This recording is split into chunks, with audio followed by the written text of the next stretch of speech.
Shalom, selamat malam teman-teman. Suara saya kedengaran nggak?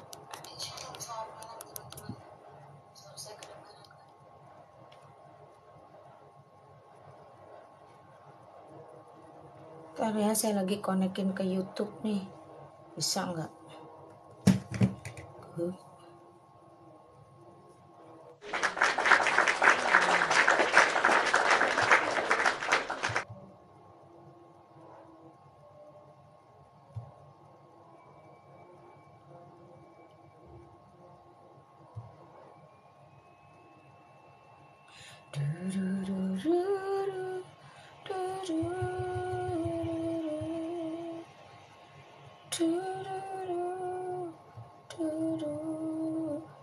Mana sih kacamata?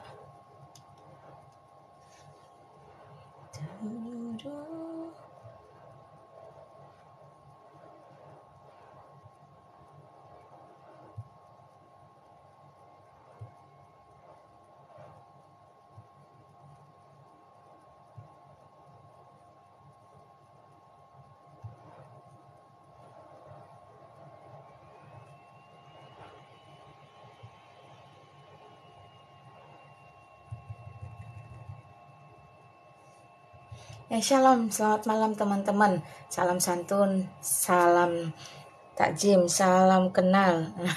Assalamualaikum warahmatullahi wabarakatuh. Selamat datang di ruangan Lina Wijaya 5. Ruangan yang tetap sama disetting untuk sharing, is caring, place to place atau tabayun, santun beradab.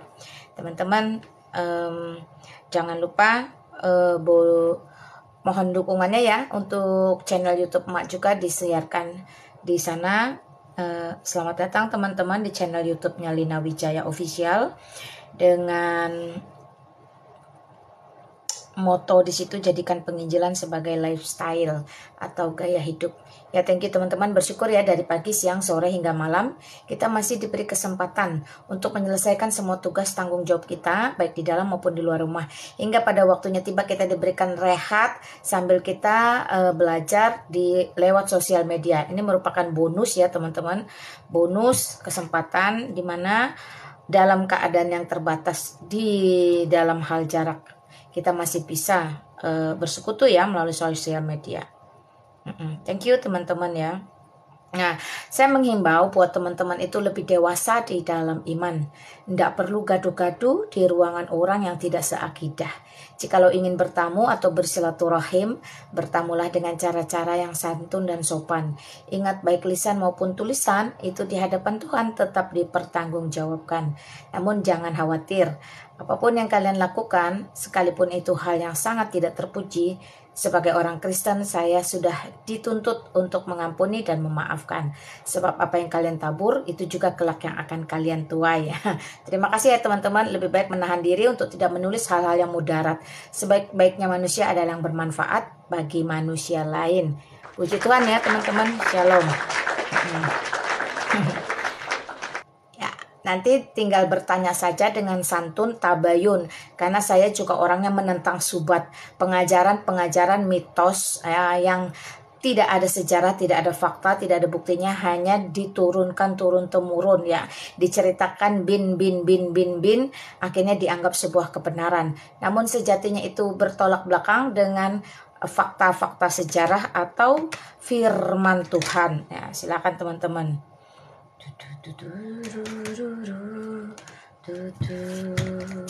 Kemarin itu pembahasan saya itu sampai di dalam dua natur Kristus, karena memang tokoh sentral di sepanjang sejarah peradaban manusia dulu sampai selama-lamanya itu hanyalah Yesus Kristus. Karena dia menjadi pusat ya, menjadi sentral dalam kekristenan, dalam kitab suci, juga termasuk dalam sejarah. Sehingga selalu menjadi hal yang menarik untuk dibicarakan. Bukan hanya dibicarakan, tapi juga menarik untuk diperjualbelikan. Ya, menjadi komoditi. Bahkan sejak zaman Yudas Iskariot sendiri, Yesus Kristus bahkan dijual secara langsung dengan 30 keping uang perak. Nah, jadi nggak heran teman-teman hari ini, jikalau ada orang yang dengan sengaja membuka ruang ruangan hanya untuk memperjualbelikan tanya jawab tentang Yesus Kristus, padahal bukan imannya, bukan kitab sucinya, bukan akidahnya, dengan tujuan untuk menghasilkan pundi-pundi rupiah atau mungkin popularitas ya.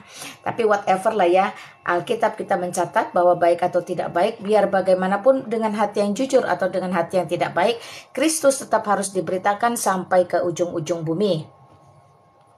Ya, puji Tuhan teman-teman.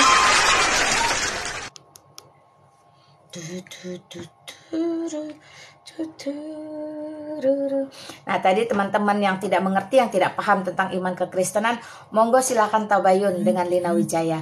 Saya bikin battle, jadi 1 orang lawan 1 aja. Kecuali benar-benar ada narasumber yang qualified ya. Kayaknya malam ini kalaupun ada narasumber, emak hanya mengkhususkan anak-anak emak aja. Kalau tidak Yosef, Elia. Kalau tidak Elia, Mozart. Yang lain pindah ruangan dulu ya. Nah, sampaikan kepada mereka, dicari emak gitu. Buruan gitu. Apakah pas Yesus lahir Maria langsung tahu kalau dia Tuhan? Sebelum Yesus lahir, sebelum Yesus dikandung pun Maria sudah tahu bahwa dia, Yesus Kristus, adalah juru selamat Tuhan dan Allah yang inkarnasi menjadi daging. Jadi jauh sebelum Yesus dikandung pun Maria sudah diberitahukan bahwa nanti akan ada bayi kudus yang dititip, dipinjam, ditaruh di rahimnya yang kudus sebagai perempuan saleh, perempuan kudus di zaman itu. Ya, jauh sebelum dia diberitahu langsung oleh malaikat pun Maria sudah tahu bahwa kelak akan ada Mesias datang melalui nubuatan para nabi. Dicatat dalam Yesaya, Mazmur, banyak nabi-nabi yang sudah menubuatkan. Bahkan dari Kejadian sudah dikatakan rencana Allah bahwa keturunan perempuan. Nah, jadi Maria sudah disebut dalam kitab Taurat ya. Itu disebut ketika kutuk diberikan kepada manusia, kepada Adam, kepada Hawa, kepada bumi tanah ini, kepada ular, kepada iblis akibat perbuatan Adam melanggar dan memberontak. Maria sudah disebutkan di situ, namun belum dinyatakan namanya. Bahwa keturunan perempuan di situ jelas merujuk kepada Maria. Jadi Maria itu membaca kitab para nabi, nubuatan, dia sudah tahu kelak akan datang seorang Mesias juru selamat, yaitu Kristus. Nah, hingga pada akhirnya Maria sendiri didatangi oleh malaikat Tuhan, malaikat Gabriel, diberitahu supaya tidak terkejut, supaya bisa bersyukur dan menerima bahwa memang nubuatan para nabi harus terjadi melalui dirinya. Jadi jangankan mengandung, dilahirkan, jauh sebelum ada pun Maria sudah tahu Mesias akan datang, juru selamat akan datang, dan dinamai Yesus. Oh, puji Tuhan ya teman-teman ya. Jadi Alkitab itu bukan suatu kitab gedabrus yang nggak jelas tunjuntrungannya. Satu lari kemana, dan menjiplak atau menyadur dari kitab-kitab sebelumnya, tidak. Alkitab itu membuka sejarah dan menutup sejarah.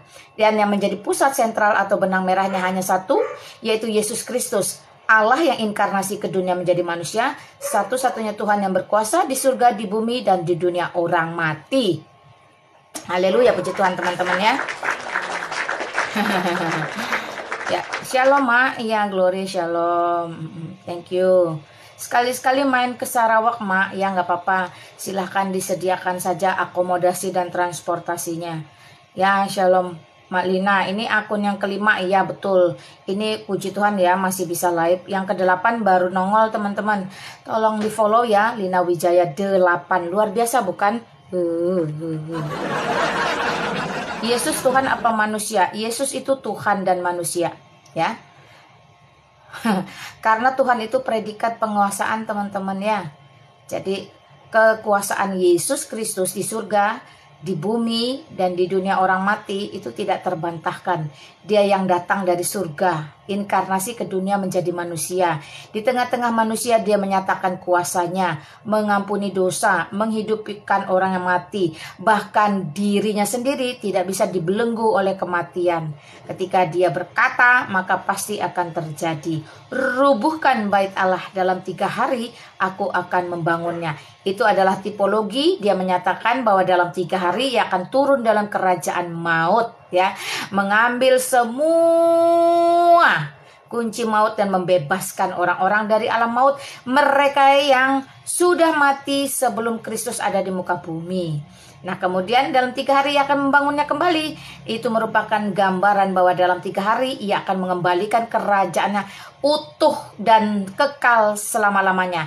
Itu sebab sampai hari ini kekristenan tidak bisa dihambat, malah semakin merambat dan menjadi nomor 1 dunia akhirat. Puji Tuhan teman-teman ya. Itu jari tap-tap ya. Device yang satu, teman-teman ya, Lina Wijaya 8 open di sini buat tap-tap untuk mendukung ruangan ini. Silahkan teman-teman, mohon supportnya, silahkan didukung, di tap, di share. Yang mau rekam saja. Saya sudah like-kan di YouTube, jadi kalian nggak bisa lagi mencuri video saya.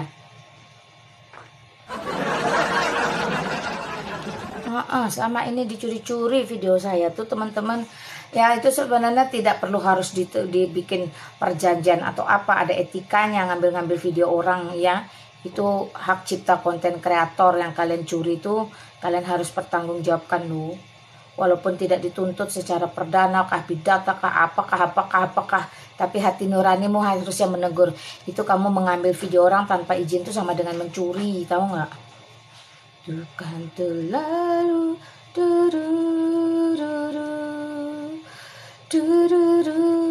kalau selalu bertanya itulah ya, di dalam kekristenan segala sesuatu yang akan terjadi itu sudah dinubuatkan. Artinya nabi-nabi terdahulu memiliki tugas, memiliki kerja, memiliki karya yang nyata. Jadi nabi itu harus bernubuat. Namanya juga nubuah nabi. Ya, nabi itu kata-katanya nubuah. Bernubuat itu artinya menyampaikan janji Allah, rencana Allah, kehendak Allah kepada dunia. Beda dengan nabi yang asal ikut-ikutan kata nabi tapi tidak ngerti juntrungannya apa maksudnya nabi. Pokoknya nabi, bibi. Semua aja dinabi-nabiin. Tetapi di dalam bangsa Israel, di dalam Alkitab, nabi itu memiliki tujuannya. Tidak asal menyandang kata nabi. Terus nabi itu artinya apa? Utusan. Terus utusan ngapain? Pokoknya utusan aja. Terus pokoknya nabi aja lah, tugasnya ngapain? Nabi aja lah pokoknya, nabi, udah titik. Enggak gitu teman-teman. Bangsa Israel untuk menjadi seorang nabi enggak asal muncul dari hutan, dari gunung, dari pohon, dari gua lalu mengklaim dirinya I am a prophet. Nggak bisa seperti itu. Nabi itu harus dipilih, harus diurapi, harus diminyaki, dan dia menerima nubuat itu langsung dari Allah, tidak lewat mimpi-mimpi ya. Kalau melambung jauh, terbang tinggi bersama mimpi, itu mimpi itu nabi palsu. Jadi nabi palsu ya yang dapat nubuatan dari mimpi. Karena nabi atau disebut utusan Allah atau orang yang bernubuat menyampaikan janji Allah, dia bertemu langsung dengan Allah melalui cara Allah, entah semak belukar yang menyalakah, entah yang awan, tiang api, atau malaikat itu sendiri yang menyampaikannya. Jadi tidak pernah dia mimpi di siang bolong lalu ngaku nabi, ngaku bernubuat, itu tidak ada teman-teman ya. Jadi bangsa Israel tidak memiliki nabi palsu. Nah, semua yang dinubuatkan nabi itu pasti akan digenapi. Jadi ketika nabi itu berkata seorang bayi akan lahir, nah lalu bayinya siapa? Lalu berkatakan nanti orang akan memanggil dia Raja Damai, Bapa yang kekal, semuanya itu digenapi ketika Yesus Kristus lahir. Termasuk ketika dia harus digiring ya, bahasa kasarnya dia seperti domba yang dibawa kepada pengirikan ya, dikuliti domba itu tapi tidak mengeluarkan suaranya. Boro-boro dia berontak melawan, bersuara pun tidak. Jadi semua tipologi, semua perumpamaan, semua gambaran, semua nubuatan tentang Kristus itu pasti akan terjadi. Itu sebab tidak ada orang Kristen yang bertanya, kalau sudah tahu Tuhan akan dilahirkan, kenapa tidak pilih hotel bintang 5? Kenapa harus palungan? Kenapa harus kandang domba? Supaya tidak disama-samakan dengan pohon kurma. Luar biasa ya Tuhan itu ya, supaya tidak ada celah untuk hal-hal yang palsu bertahta. Maka jelas dikatakan bahwa tidak ada pohon kurma bisa tumbuh di Bethlehem. Itu sebab Yesus Kristus itu sangat kudus, sudah dipersiapkan, sudah dinubuatkan. Itu merupakan rencana Allah sejak Kejadian ketika dia berkata, keturunan perempuan akan memusnahkan keturunan ular. Oh, haleluya teman-teman ya.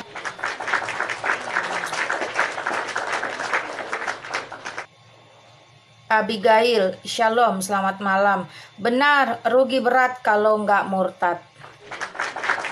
Ya, karena Abigail juga seorang yang murtad ya, seorang murtadin, seorang yang hijrah keluar dari gelap masuk dalam terang Kristus. Ya, puji Tuhan ya Abigail ya.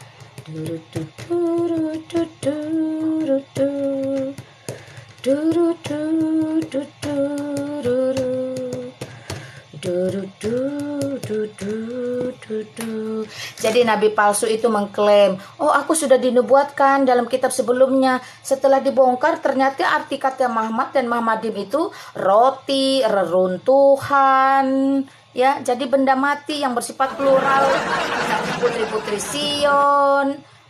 Jadi Muhammad atau Muhammadim yang ada di dalam perjanjian lama itu teman-teman bukan nama tapi kata.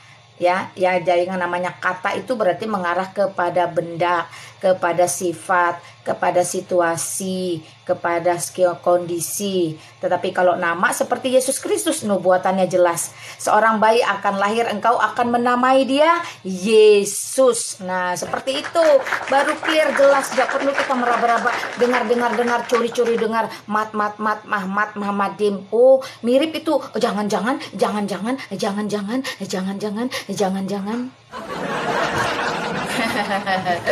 Ya, padahal kata-kata Muhammadim itu di dalam perjanjian lama itu ada di dalam Kidung Agung, ada di dalam Yesaya, ada di dalam Yehezkiel, ada di dalam Ratapan, ada di satu raja-raja. Nah, semua kata-kata itu bersifat plural, mengarah kepada kata-kata benda. Ada yang roti sesuai dengan konteksnya ya. Baca ayat-ayat tadi yang saya sudah sampaikan.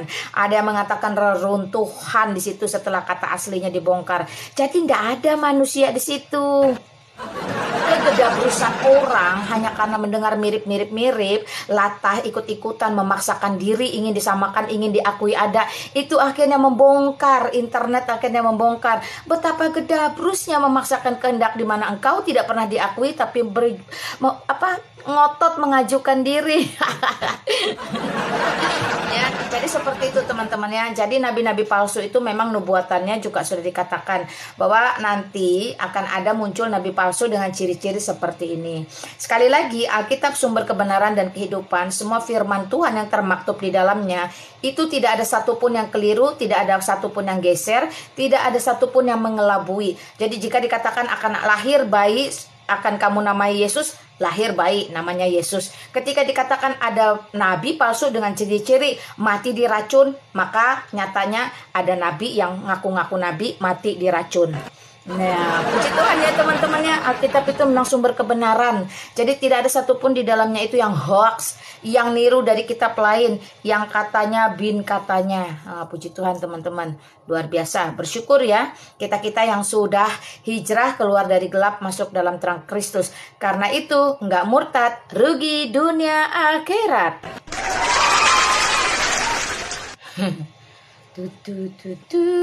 Jadi yang hatinya mulai hasad dilihatkan kepada dunia, ingat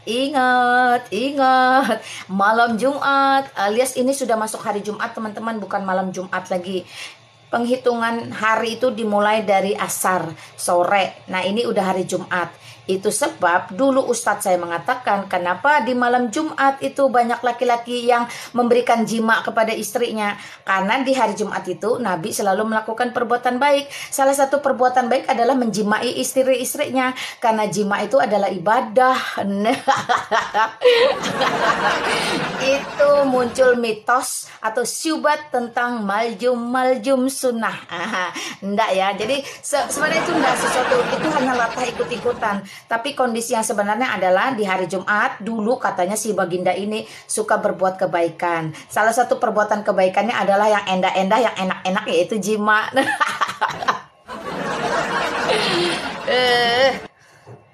Nah, silakan teman-teman. Ya, jadi itu arti malam Jumat, malam Jumat. Nah, jadi kalau bagindamu, junjunganmu katanya dalam tanda petik hari Jumat berbuat kebaikan, lalu kenapa kamu di sini mudarat? Lalu kenapa kamu di sini menampilkan penyakit hasad? Kenapa coba? Kenapa coba? F1.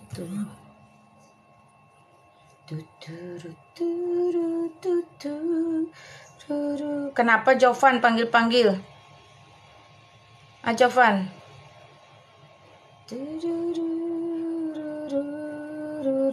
Ada yang heboh-heboh Yesus Kristus itu utusan. Ya, dia utusan dari Allah. Dia adalah firman Allah. Karena itulah dia disebut putra Allah atau anak Allah. Beda dengan putra gua, putra setan yang keluar dari gua. Nah, itu utusan ya. Itu utusan iblis keluar dari gua. Tapi Yesus Kristus utusan Allah karena turun dari surga.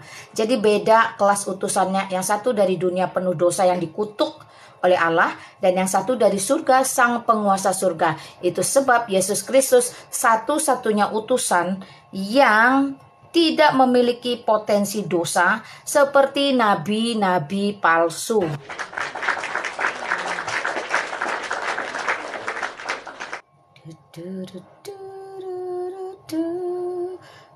Silahkan teman-teman yang mau tabayun sama saya, silahkan. Yang mau sharing silahkan, yang mau bertanya silahkan. Request aja ya. Sorry teman-teman yang di YouTube ya. Ini tadi saya lupa baterai laptopnya. Something went wrong. Try again. Jangan nangis. Mau tanya kok pakai nangis. Jangan terkencing-kencing. Kalau nggak ada yang mau nanya, saya setel lagu rohani. Biar iblis-iblisnya tenang dulu, dikandangi dengan lagu rohani.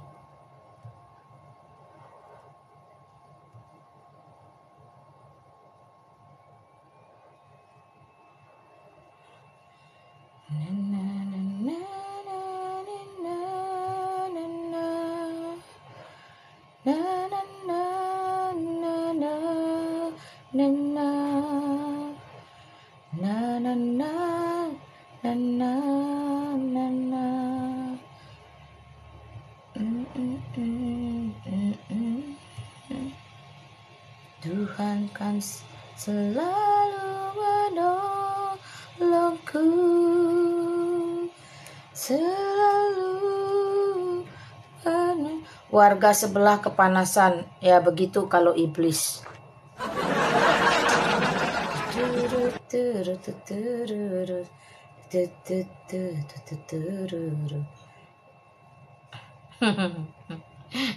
Ini saya kasih kesempatan nih, nanti lama dikit mulai penuh yang request mumpung masih sepi, nggak berebut.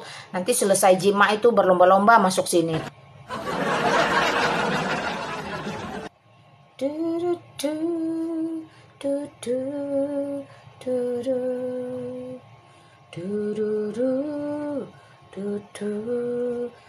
Ingat Anda sopan. Ya, selamat malam Pamungkas. Malam. Selamat malam bro, silakan. Aduh, tambah cantik Ibu Lena ini. Ya, silakan bro. Apa yang mau yang ditanya, yang disampaikan? Ibu Lena dulu dari Muslim ya? Ya bro. Umur berapa dulu Bu jadi Muslim? Ngapain nanya-nanya hal pribadi di sini?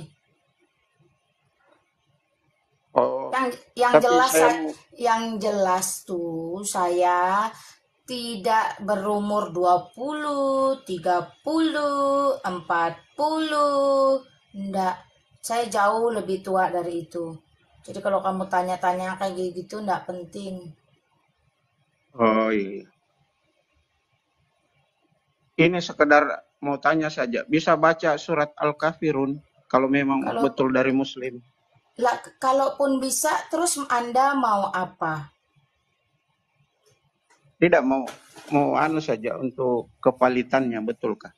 Lah, kalau betul valid pun saya dapat apa? Dapat pujian. Untuk apa?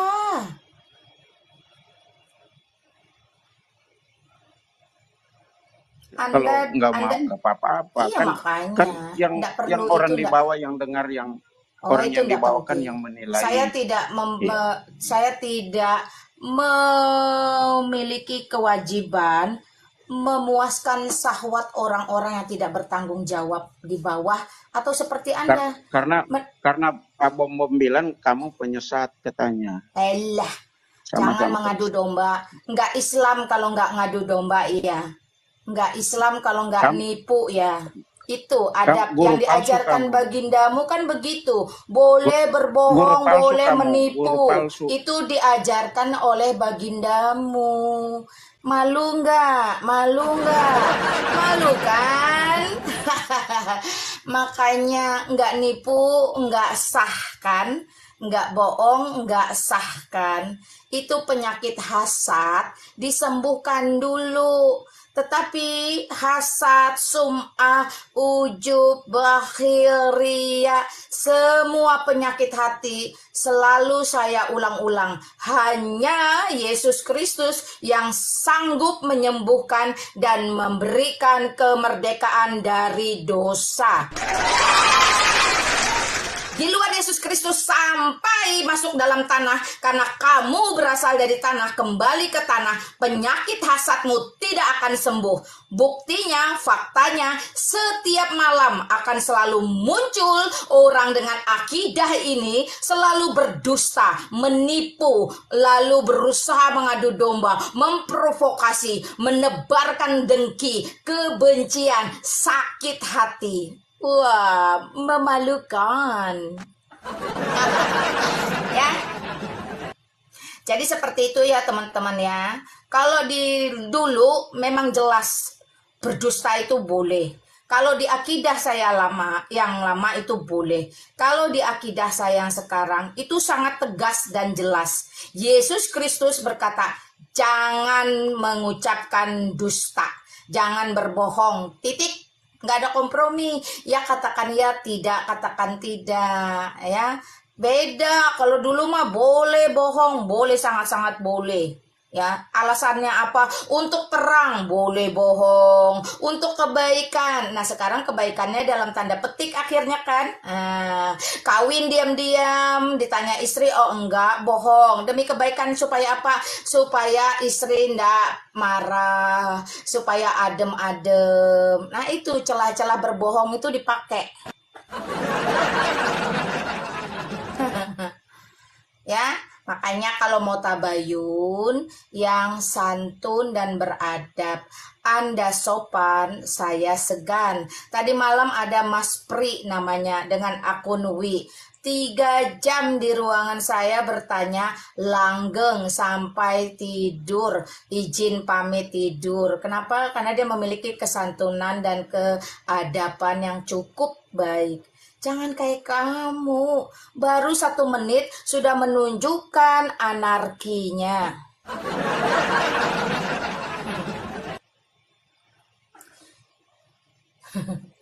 Menipu, mengadu domba, penjajah ajaran oten, ya itu intifat, itu diajarkan memang, trik itu, ya, itu udah habit mereka, kebiasaan.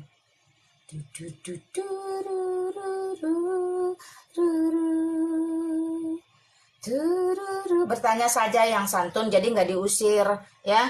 Malu masuk ke rumah orang ribut-ribut diusir, kasihan loh. Saya tuh kasihan sebenarnya sama kalian, karena saya tahu persis kalian itu sedang berjalan menuju kebinasaan. Saya pernah ada di kondisi yang keselamatannya tidak jelas. Saya pernah ada di kondisi yang surganya tidak ada. Maka itu saya tuh sangat kasihan. Karena itu bentuk belas kasihan saya adalah ketika kalian mulai mudarat, saya turunkan supaya jangan terlalu banyak utang kepada Tuhan Yesus Kristus, dan supaya kamu sendiri jangan habis hangus terbakar pahalanya karena terlalu mudarat. Ya.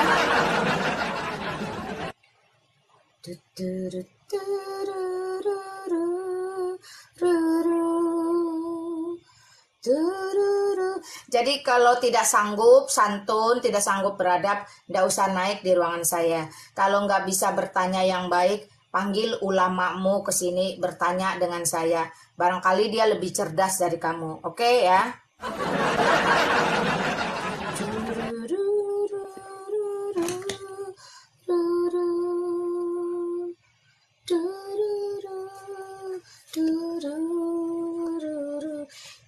Ini moderator saya belum datang. Nanti kalau moderator saya datang, harap yang tidak penting-penting langsung diblokir saja. Biar jangan jadi mudarat. Kasihan mereka nanti ya, ruangan saya menjadi ladang dosa jariah bagi mereka. Jadi setiap masuk ke dalam ruangan Lina Wijaya, mereka berbuat dosa, berbuat dosa, berbuat dosa. Mengumpulkan pahala itu sulit. Ya, jadi kalau kamu tidak bermanfaat, selalu mudarat, nanti hangus semua terbakar pahalamu, kasihan. Udah yang masuk surganya walah-walam, pahalanya habis pula terbakar. Mau jadi apa hidupmu, kasihan kan? Ya silakan, bertanya saja. Sabar. Untung saya sudah jadi Kristen. Kalau saya masih kayak kamu, ya silahkan, Gadir. Selamat malam. Assalamualaikum. Waalaikumsalam warahmatullahi wabarakatuh. Silahkan. Aku bertanya ya. Ya silahkan. Mbaknya muslim, non muslim? Mantan Islam. Mantan Islam? Apa itu? Ya, saya sekarang Kristen dong. Namanya juga mantan. Mbaknya masih hafal Al-Quran tidak? Ya, kalaupun hafal untuk apa? Itu kan masa lalu. Mantan itu masa lalu. Yang namanya mantan itu letaknya di tong sampah. Bukan dikantongin, dibawa kemana-mana dalam otak, dalam hati, dalam mulut. Saya harus tes dulu Anda. Ya, untuk apa? Siapa Anda ngetes saya? Bos bukan, atasan bukan, orang tua bukan, saudara suami bukan, diketawain lah. Yang normal-normal saja, yang santun, yang beradab. Saya sudah menyatakan iman Kristen. Bahkan stiker saya berkata jelas, nggak murtad, rugi dunia akhirat. Tabayun saja bertanya, bagaimana bisa menjadi Kristen dan seterusnya, ya? Gini, Bu. Ngapain? Jangan ngatur orang. Anda itu tamu di sini. Iya, yang saya boleh santun, bertanya atau mau ditanya? yang beradab. Jangan menunjukkan like teacher, like student. Oke. Iya Saya boleh dong. bertanya nggak, Bu? Bertanya silahkan. Ibu sebelumnya itu mengakui sunnah Nabi enggak? Atau mengikuti ahlus sunnah enggak? Alah, kalau dulu, sekarang semua itu kan saya sudah bilang, sampah. Oke, ya bagus. Iya Sekarang, dong, yang namanya sampah ya kita ngapain dibawa-bawa di tenteng-tenteng. Kenapa? Sama seperti kotoran, sampah. Tanya iman saya sekarang saja. Oke, sekarang saya tanya Ibu begini, kenapa Ibu tidak mempelajari agama Islam lebih yang benar terlebih dahulu? Maksudnya gimana, suaranya kecil? Kenapa Ibu tidak mempelajari Islam Siapa bilang? Gini bro, jadi orang pertama nih ya, penyakit orang Islam itu ya, hasad, suuzon. Nah, ngapa Anda bertanya? Kenapa Ibu tidak mempelajari? Emang kamu dulu kecil hidup sama saya? Hah? Orang kamu masuk ruangan saya aja baru pertama kali. Gini Ibu. Kok jadi gini-gini itu loh? Kenapa kamu ini? Saya kan dipotong penjelasannya. Kamu nggak butuh menjelaskan di sini, bro. Ini bukan ruangan Islam. Ini ruangan Kristen. Bertanya aja tentang kekristenan. Ngapain Anda menjelaskan? Orang saya nggak butuh penjelasan Anda kok. Oh, harus bertanya Kristen ya? Iya dong, ini ruang Kristen, ini ruang dakwah Kristen, ini ruang syiar Kristen, bahwa keselamatan surga itu hanya ada di dalam Yesus Kristus. Di luar Yesus Kristus itu pasti binasa. Nah, jadi silakan bertanya. Saya ini Ibu, gini ya. Saya tegaskan dulu siapa diri saya. Kenapa Anda menegaskan apa ya? Mau ditegaskan ini ruang Kristen. Kok bebal ya orang-orang ini yo? Nggak ngerti bahasa Indonesia, Pak. Biar Ibu paham dulu. Sekarang Gini, Pak. Bapak yang harus paham. Kalau Bapak punya ruangan, syiar di sana, dakwah di sana. Ini ruangan saya. Jadi dakwahnya dakwah saya, syiarnya syiar saya, imannya iman saya. Dan di dalam dunia ini, Yesus Kristus itu adalah satu-satunya Allah, satu-satunya Tuhan, satu-satunya juru selamat. Ya, tidak ada Allah lain, tidak ada Tuhan lain. Di luar Yesus Kristus itu pasti binasa. Karena hanya Yesus Kristus yang berani dengan tegas berkata, "Aku memberikan hidup yang kekal, supaya mereka tidak binasa sampai selama-lamanya, dan tidak ada seorang pun yang bisa merebut dari tanganku." Yohanes pasal 10 ayat 28. Jadi jelas, Pak, bahwa keselamatan itu hanya ada di dalam Yesus. Di luar Yesus itu pasti binasa. Tidak ada cara. Kamu kalau mau bertemu dengan Allah yang benar, kamu harus terima Yesus Kristus. Kalau kamu mau bertemu Allah buatan nabi palsu, Allah yang nuzul ke dunia menjadi batu, itu kamu pasti binasa. Saya terus terang aja, nggak bertele-tele. Makanya bertanya tentang iman Kristen. Saya tidak butuh lagi penjelasan akidah lama. Ya, masa lalu itu mantan. Mantan itu masa lalu. Semua yang berbau dengan mantan atau masa lalu itu sekali lagi letaknya di tong sampah. Jangan dibawa-bawa ke ruangan saya. Tanya saja tentang iman saya. Ya. Saya sudah kasih kesempatan dengan baik loh. Bertanya saja. Jangan menunjukkan adab-adab kalian yang tidak baik, yang tidak santun, tidak memiliki adab. Pokoknya Anda sopan, saya segan. Anda setan, saya usir. Nah, silakan Oman, selamat malam. Selamat malam. Monggo Mau silakan. nanya mengenai Adam bisa ke dunia itu ceritanya gimana menurut Loh, versi Adam memang di Kristen? dunia. Adam memang diciptakan di bumi, tidak diciptakan di planet Mars. Bukannya di surga gitu? Loh, itulah Pak. Adam itu dibuat dari tanah. Surga itu ndak ada tanah, Pak. Kecuali kalau surganya Bapak janah atau kebon. Adam diciptakan di bumi, teman-teman ya, dibuat dari tanah. Adam diciptakan untuk bertata dan berkuasa di atas bumi. Bahkan semua binatang yang memberi nama itu Adam. Nah, itu Adam yang benar di dalam penciptaan firman yang benar. Adam Gedabrus diciptakan di surga. Surganya itu janah atau kebon, makanya ada tanah. Lalu si Adam salah, dilempar ke bumi. Jadi antara kebon janah ini dengan bumi, enggak tahu saya bisa lempar-lemparan. Nah, silakan Pak, udah dijelaskan.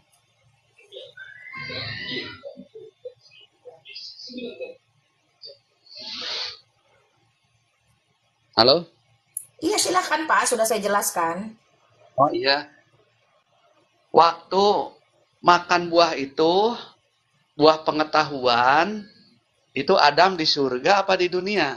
Pak. Jawaban saya tadi tidak didengar ya.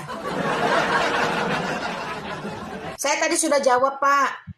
Saya tidak akan ulang-ulang jawaban saya. Kalau Bapak tidak memperhatikan, itu salah Bapak.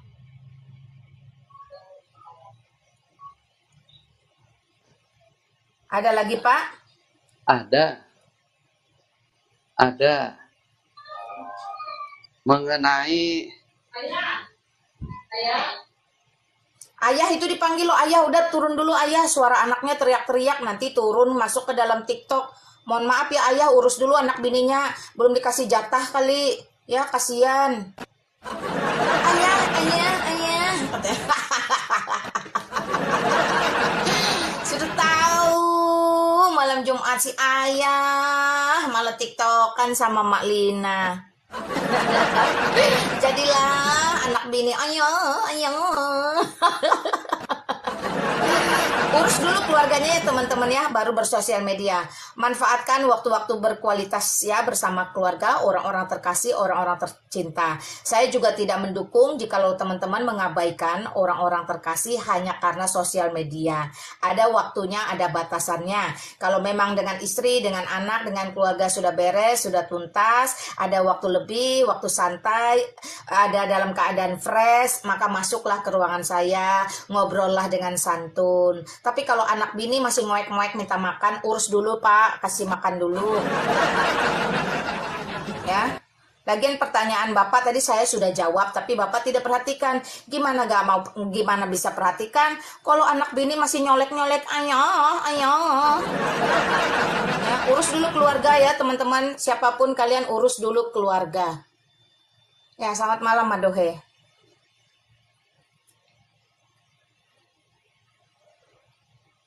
Ya, selamat malam Madohe.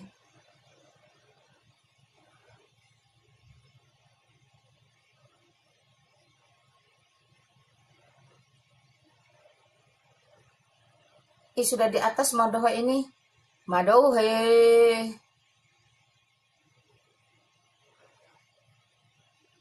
Ya. Halo, Madohe. Bani mudarat mulai bermunculan. Ya, silakan Madohe, selamat malam. Sama aja ini. Madohe, selamat malam. Halo. Halo.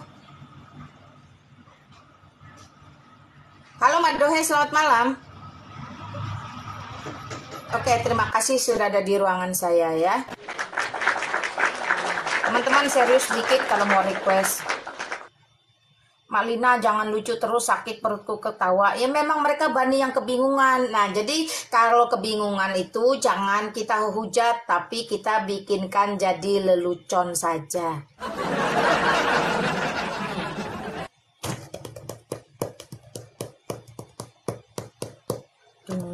Tung. Ya silahkan teman-teman ya.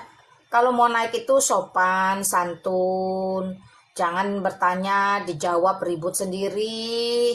Ya, tunjukkan dong kalau kalian itu orang-orang Islam yang berkelas, ya, yang beradab, berilmu. Saya kasih kesempatan sekali lagi ya. Anda sopan, saya segan. Anda setan, saya usir. Anda maki-maki, dunia menonton. Karena apa? Karena like teacher, like student. Ya, silahkan. Sorry ya Ibu, tadi kalau saya buat Ibu kesel mungkin atau Saya nggak kesal, cuman saya mendisiplinkan kalian saja.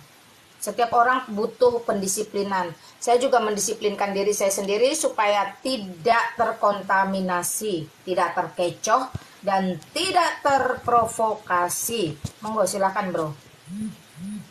kalau boleh saya tahu apa sih yang membuat Ibu itu menjadi Kristen? Ya karena di Islam tidak ada kejelasan, tidak ada keselamatan, tidak ada kasih, tidak ada damai sejahtera, tidak ada sukacita. Dari berbagai orang yang naik di ruangan saya sudah selama setahun ini, saya melihat hidupnya penuh kebencian, kedengkian, kemarahan. Yaitu tadi hasad, sum'ah, ujub, bakhil, ria. Penyakit-penyakit hatinya itu ditonjolkan, dipamerkan, bahkan sengaja diperlihatkan kepada dunia.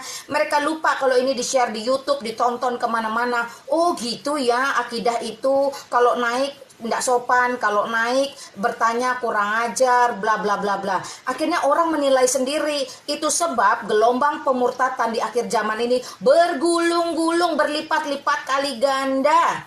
Bukan orang per orang loh, tapi keluarga per keluarga. 3 bulan 2,5 bulan yang lalu saya bahkan live kan, saya itu punya anak di TikTok ya, gara-gara nonton pengajaran dan nonton teman-teman seakidahnya yang kurang ajar, dia memilih menjadi Katolik.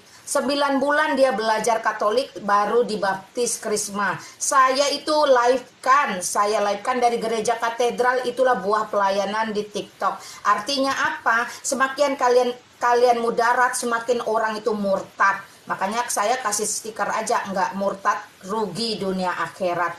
Ya, saya live kan, dan ternyata yang dibaptis itu 60 orang. Puji Tuhan teman-teman.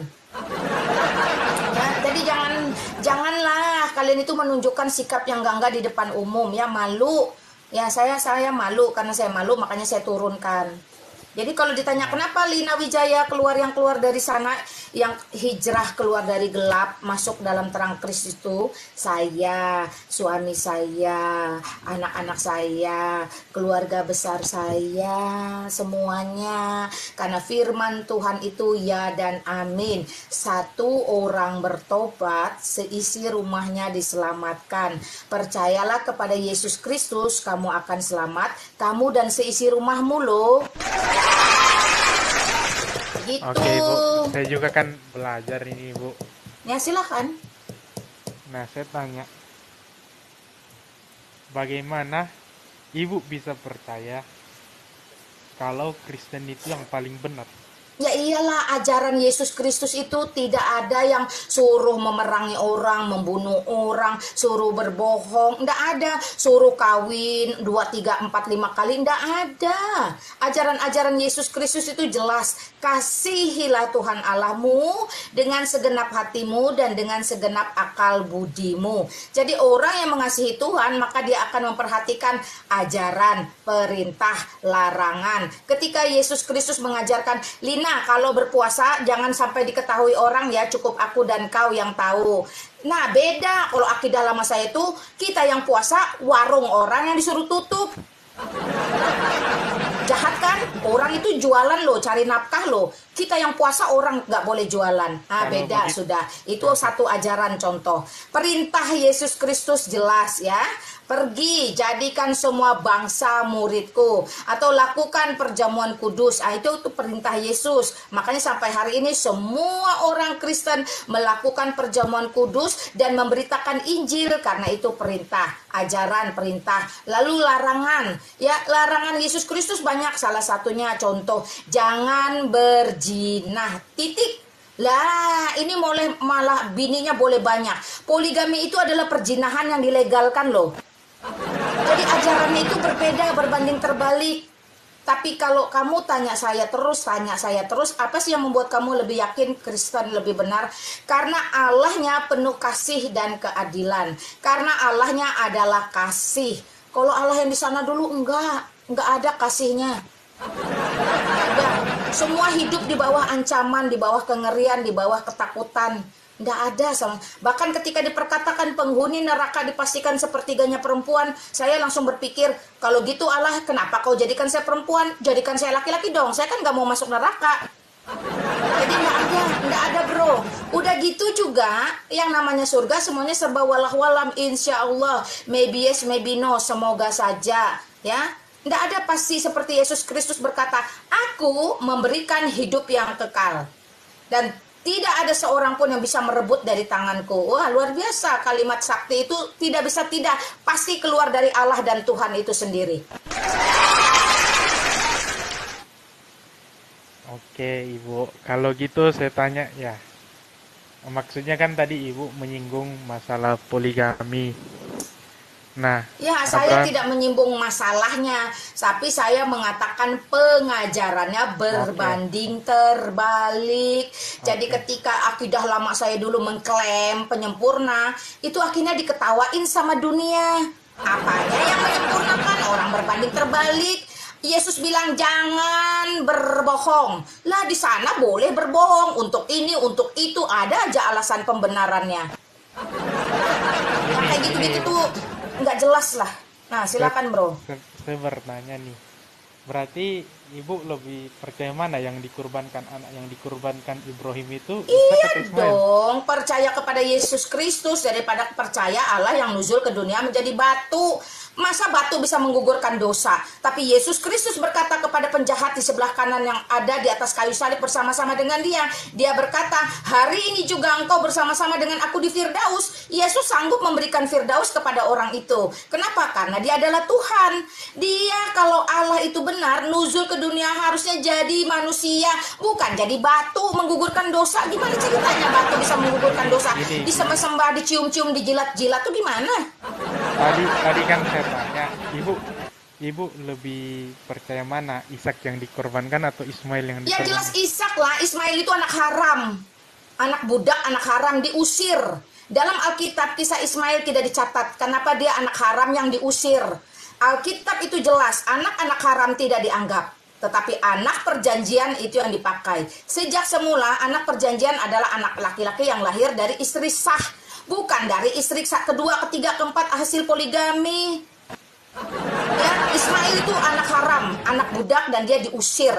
Di dalam Alkitab ceritanya Ismail tidak dianggap, diusir beserta ibunya. Siapa yang mengusir? Yang mengusir istri pertama. Karena yang diakui di hadapan Tuhan hanya istri pertama. Anak dari istri pertama yaitu Ishak, bukan Ismail. Sekali lagi, Ismail anak haram, anak budak, dan diusir.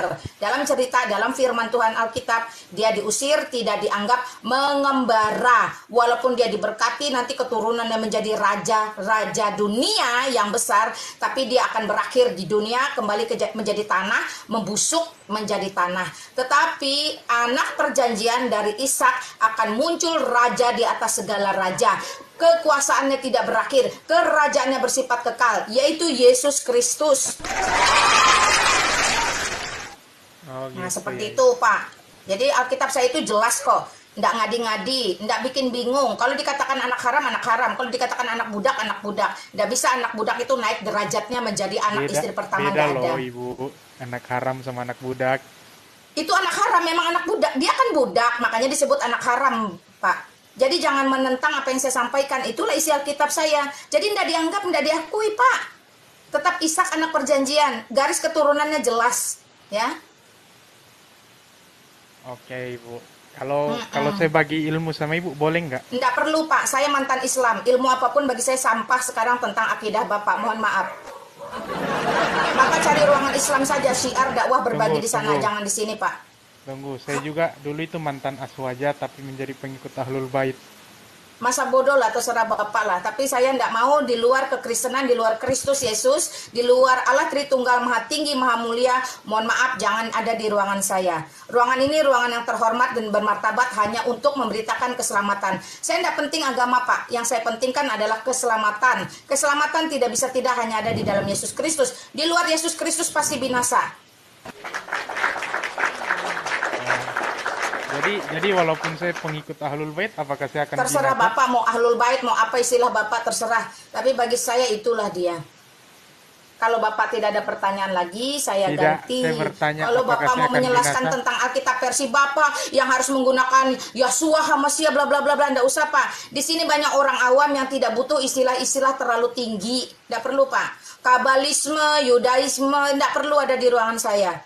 Ya, saya bertanya apakah saya akan binasa tetap? Ya itu urusan Bapak dengan Allah, dengan Tuhan Yesus, bukan dengan saya. Walaupun saya mengikut Ahlul Bait. Terserah Bapak. Walaupun-walaupunnya alul-alul kitab versinya Islam juga saya nggak jelas itu siapa yang dimaksud. Karena bagi mereka Taurat, Injil, Zabur hanya sebatas tulisan TAURATINGIL ZABUR. Ditanya isinya apa, kagak ada yang tahu. Ya memang kalau aswaja memang gitu ibu, cuma bisa bertanya tapi nggak mau ditanya. Silakan Pak, ada lagi di sini hanya untuk bertanya tentang iman kekristenan sejati di mana Allah Tritunggal Maha Kudus Maha Mulia yang menjadi soko guru dan Alkitab menjadi otoritas tertinggi sebagai satu-satunya firman Tuhan yang hidup dan Yesus Kristus satu-satunya Tuhan dan Juru Selamat. 3 pilar utama itu saja yang harus dibicarakan di dalam ruangan saya. Di luar itu semua saya tidak izinkan.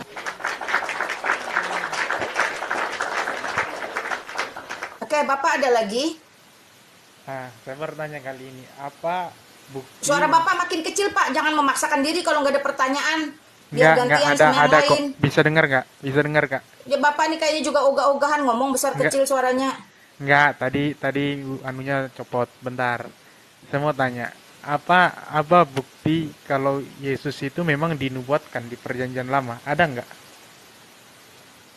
Bapak baca sajalah, malas saya. Saya sambil nyaut di bawah. Aduh, separuh. Oh, nggak bisa dijawab lagi nih, Bu. Bukan masalah nggak bisa dijawab, sebentar saya lagi balas di bawah. Ya, buat kalian yang selalu suruh-suruh saya dengan Riva, asal kalian tahu ya, dia itu udah pernah siapkan uang cash, ya, siapkan uang cash, mau bayar saya, yang penting berdiskusi. Perhatikan, orang yang sudah beres dengan keselamatannya, orang yang sudah tuntas dengan kitab sucinya, dengan firman Tuhannya, tidak membutuhkan lagi popularitas dengan cara-cara yang kotor seperti itu. Waktu itu saya bilang sama dia, uangnya simpan, lebih baik buat anak kamu berobat. Apalagi waktu itu dia cuma jadi pedagang nasi padang. Ya, itu bentuk kasih saya. Bukan berarti saya itu tidak bisa atau takut, enggak. Tapi kalau dia mau cari saya di dunia nyata, realita, silahkan duduk semeja makan, ngobrol, saya bayarin. Daripada cuman gaduh-gaduh di sosial media, cari koin, cari konten, sedangkan nama Kristus tidak ditinggikan, tidak dipermuliakan, biar kamu bayar pun mohon maaf. Ibu, Bentuk keberanian saya justru adalah menolak semua tawaran-tawaran iblis dengan cara-cara yang halus seperti itu. Oke? ibu, ibu tahu nggak? Ibu Rifa itu seorang pembantu loh. Loh, saya masa bodoh mau dia pembantu kek mau apa kek. Yang saya tahu wanita itu dalam Islam akalnya, otaknya, kesaksiannya hanya dianggap separuh. Makanya nggak saya ladeni. Kasihan. Ya memang ibu Rifa itu bukan Islam, bukan Islam yang sejati. Masa bodoh lah. Itu bukan urusan saya, Bang. Saya juga nggak mau gibah. Saya cuma mau jelaskan buat yang di bawah. Dan ini pasti mereka rekam sampaikan. Jadi nggak perlu lah. Bapak kalau nggak penting sudahlah. Saya ganti dengan yang lain ya. Ya Kasihan udah, ya udah udah, ya 15 udah, ya menit, udah. 10 Kalau menit buat bapak nggak, Bapak. ibu nggak. Nanti Bapak main lagi di tempat saya. Thank you, Pak. Saya ganti yang lain. Kasihan yang lain tunggu-tunggu juga. Ini tadi siapa sih Madohe ini tadi dipanggil-panggil nggak ada suaranya, bro. Nantilah. Ya, selamat malam. Riwa, Selamat Riwa. malam. Ya, monggo silahkan Iya, Riwa. Mbok ya ada yang bertanya itu diberi kesempatan ngomong. Jangan Iya, dia cangkemnya dua kesempatan ngomongnya cuma sendiri. dalam bentuk pertanyaan. Kalau menyampaikan narasi pendapat apalagi tentang akidah yang berbeda, ya mohon maaf. Iya, Rugi saya. kita bercakap-cakap jangan cangkemnya dua sendiri, harus diberi kesempatan. Loh, kalau sampai ragelum ya mundur, cari tempat sampai yang suka Nah, di ini sana. Yang ini yang jelas, di cangkemnya sini dua tidak ini diizinkan goblok ini. orang-orang sesat berkoar-koar. Orang-orang sesat kalau mencari keselamatan, mulutnya hanya boleh bertanya di ruangan saya. Orang-orang yang sesat mau berkoar-koar menyampaikan penyesatan di ruangan saya, mohon maaf, nggak ada tempat. Saya sudah bilang, Anda sopan saja, saya segan. Anda setan, saya usir. Ya, silakan 514 orang ini berpikir bagaimana caranya bertanya yang benar, yang santun, yang cerdas, bukan yang buang-buang waktu, nggak jelas. Ya, selamat malam Moza. Selamat malam. Ya, silakan bro. Saya mau nanya ini, bisa kah? Silakan. Anda ini apa Ya, dulu belakangnya? Yohanes 5:30. Anda ini apa agamanya? Anda agamanya apa? Islam. Islam. Silakan bacakan terus apa yang Anda mau tanya. Saya nggak tahu. Saya ingin tahu. Loh, 5:30. gimana kamu mau bertanya sesuatu yang kamu nggak tahu? Iya, supaya saya tahu. Ya, Kan kamu yang bacakan tahu. apa isinya. Yohanes 5:30. Ya, baca lah, silakan lah Pak, baca. Saya nggak bisa baca. Ya kalau nggak bisa baca ya Enggak, sudah. saya nggak bisa. Bapak minta ulama Bapak bacakan dulu atau tuliskan dulu, baru Bapak naik tanya. Teman-teman ya, saya harus belajar mendisiplinkan kalian supaya santun dan beradab. Yang kalian tanya itu adalah kitab suci. Jadi jangan kalian dengan seenaknya tidak menghargai. Ya, Mak Lina, saya mau bertanya, Yohanes pasal 1 ayat 5 bunyinya demikian. Yang saya tanya adalah titik. Nah, itu baru cerdas dan bertanggung jawab. Lah kalau kamu naik ke atas cuman perintah saya mau dijelaskan Yohanes 1 ayat 5. Silakan Pak dibaca dulu apa yang mau ditanya. Yang kamu saja baca. Siapa kamu? Turun, ya. Belajar dulu sama ustadzmu, sama kiaimu, ulamamu. Gimana sih caranya berdiskusi atau bertanya yang santun, yang sopan. Kalau mau silaturahim di ruangan orang lain, tanya dulu adabnya kayak gimana ya. Ini ruangan untuk dakwah Kristen, bukan ruangan untuk mempertontonkan kebahlulan kamu itu loh. Memang susah mendisiplinkan orang ya. Kenapa saya harus mendisiplinkan kalian? Karena saya juga harus disiplin supaya saya tidak terkontaminasi dengan pengajaran-pengajaran yang sesat. Saya sendiri harus keras dengan diri saya supaya saya tidak masuk lagi dalam kegelapan seperti dulu.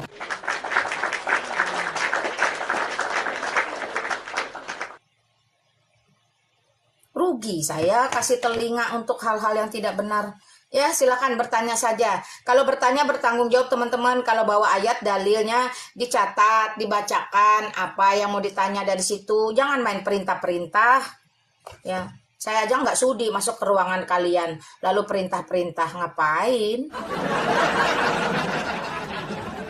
Ya. Ya, silakan bertanya saja yang santun. Ya, selamat malam.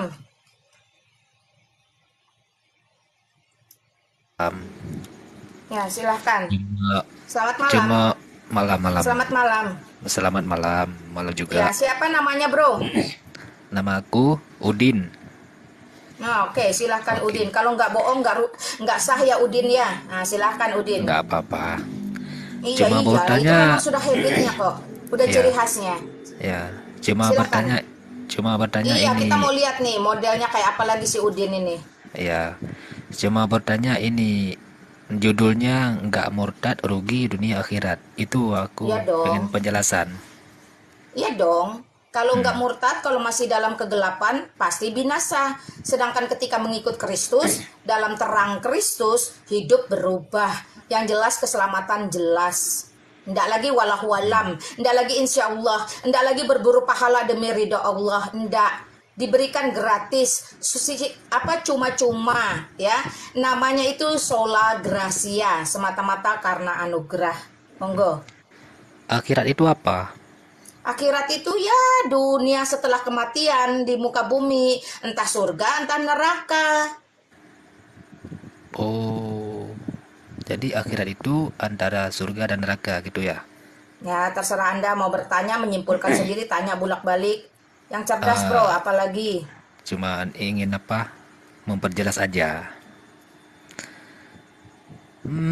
Iya, di dunia ini kita tidak rugi kalau terima Yesus Kristus, bisa mengampuni musuh, tidak memiliki hasad, penyakit hati, yang tidak senang melihat orang dakwah, syiar, sukses, memenangkan banyak jiwa, memurtadkan banyak jiwa. Itu kan penyakit-penyakit hasad, itu kan rugi.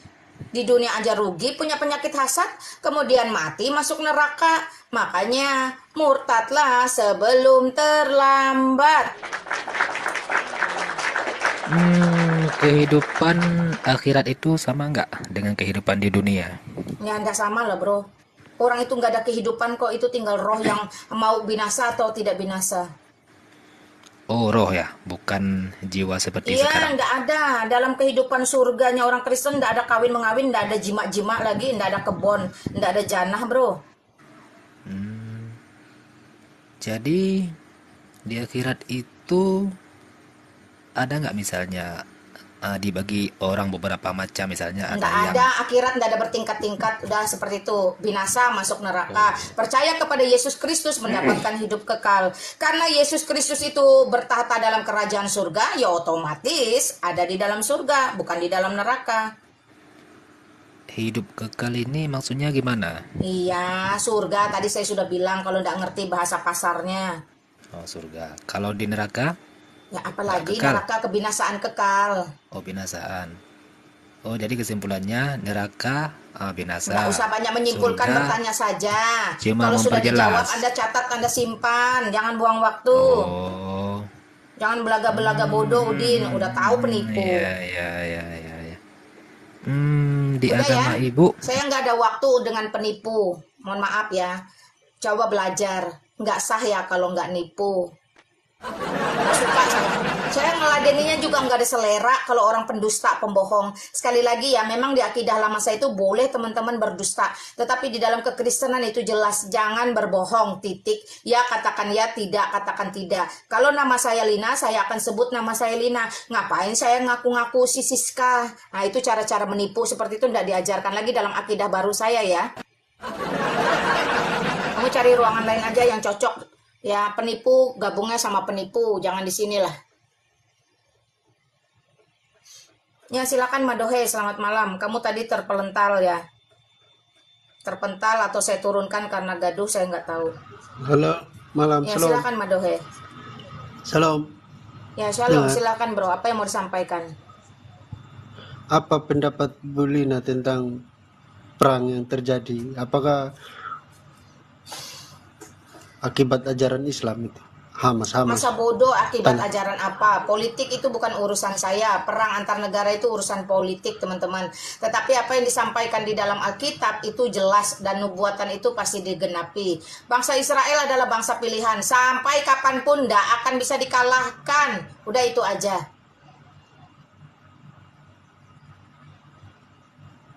Ada lagi?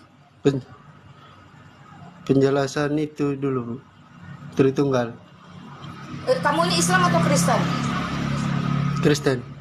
Kalau Kristen tanya pendetamu lah tentang Tritunggal. Selama ini kamu kemana aja? Sudah pendapat Bu Lina. Iya, jangan bikin malu ngaku-ngaku Kristen. Jangan ikut-ikutan jadi penipu, bro. Enggak. Oke ya, thank you sudah ada di dalam ruangan saya. Saya nggak suka orang-orang suka pendusta, teman-teman. Ruangan saya tuh tidak didesain untuk menampung para penipu atau pembohong, mohon maaf.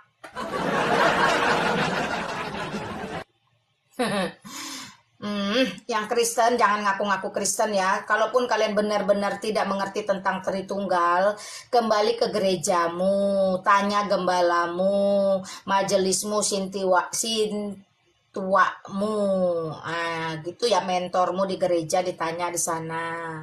Jangan mempermalukan dirimu ngaku Kristen dari lahir, tapi Tritunggal nanya di sosial media. Udah gitu masuk lagi ke ruangan yang tidak percaya Kristus, makinlah kamu tersesat. Nauzubillah min zalik. Bikin malu ya. Jadi bukan tentang saya bisa atau tidak. Saya ndak mau kamu mempermalukan dirimu. Itu bentuk kasih saya. Carilah. Tanya politik di sini. Tanya perang di sini. Ngapain tanya perang di sini? La ilah. Selamat datang Joseph. Selamat datang Mbak Lina, shalom. Selamat datang. Selamat malam atuh. Dodoli Selamat malam. Bodor. Kau? Aku mampir ke rumah ya, karena aku tadinya ada jadwal debat sama orang ngakunya Katolik. Tahu, katanya di ban. Katanya akunnya di ban. Si Benedik lu ladenin dari zaman bahula nggak laku di sini. Aduh. Itu Ya, tipikalnya lebih bahlul lagi dia mah. Nah, selamat datang anak emak yang kedua, Elia. Ikut-ikut mah. Apain kalian berdua runtung rantang kesana kemari, ha? Halo semua, halo ya. Ya, Lanjutkan, shalom, Mak. shalom. Shalom. Oi. Ya, shalom. Mau terima kah? Tuh, terimalah ya yang pening-pening kepalanya ya. Ini kerjaannya si Joseph. Ya, selamat malam Hanif. Ya, selamat malam. Silakan Bro Hanif. Ada kue kah? Kue apa? Mana tahu, bolak-balik ke sini tangan kosong. Mulai balik ke sini dengan kosong. Nah, itulah enggak malu. Mau Kau tanya cepat. ibu ni dulu Islam ke? Iya. Oh. Habis apa sebab murtad?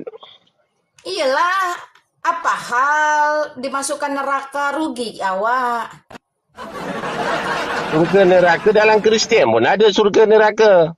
Siapa bilang? Makanya kalau Anda tak tahu bertanya saja, jangan bahlul dibawa-bawa ke sini. Kamu lah bahalul tadi kamu baru cakap ada surga ada neraka. Tanya saja. Surga neraka tu Tuhan buat. Tuhan Jadi buat, apa Tuhan masalah buat. dia? Tanya, kalau ndak tanya saya ganti orang lain. Gantilah kamu bahalul lah. Gantilah kau bahlul, orang Malaysia gila. Pusing ya.